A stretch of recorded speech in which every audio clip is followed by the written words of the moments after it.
સૌ પ્રથમ તો નવનિયુક્ત જિલ્લા વાવ થરાદની અંદર નવનિયુક્ત પ્રમુખ તરીકે ભારતીય જનતા પાર્ટીએ મારા પર ભરોસો મૂક્યો છે.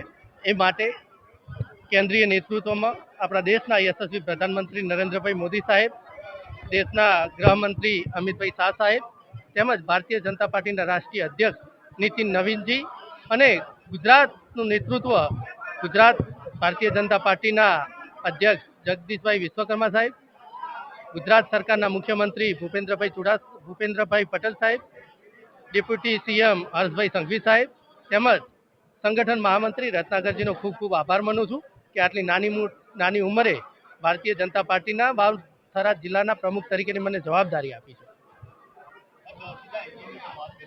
જી આપણા બધાને ખ્યાલ જ છે કે પંચાયતથી પાર્લામેન્ટ સુધી ભારતીય જનતા પાર્ટીનું સરકાર અત્યારે છે. એ જ રીતે જેમ કે રાજ્ય અને કેન્દ્રની અંદર ભારતીય જનતા પાર્ટીની સરકારનું નેતૃત્વ છે, એ જ રીતે તાલુકા જિલ્લા પંચાયતની ચૂંટણી આગામી સમય આવી રહી છે.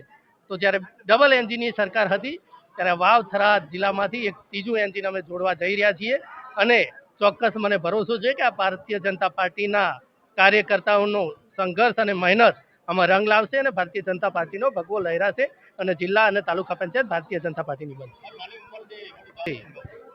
નાની ઉંમર છે, મોટી જવાબદારી છે. મારી જોડે અસંખ્ય લાખો કાર્યકર્તા ભારતીય જનતા પાર્ટીના જોડાયેલા છે. ઉંમર જવાબદારી મારી છે, પણ મારી સાથે તાકાત ભારતીય જનતા પાર્ટીના કાર્યકર્તાની છે.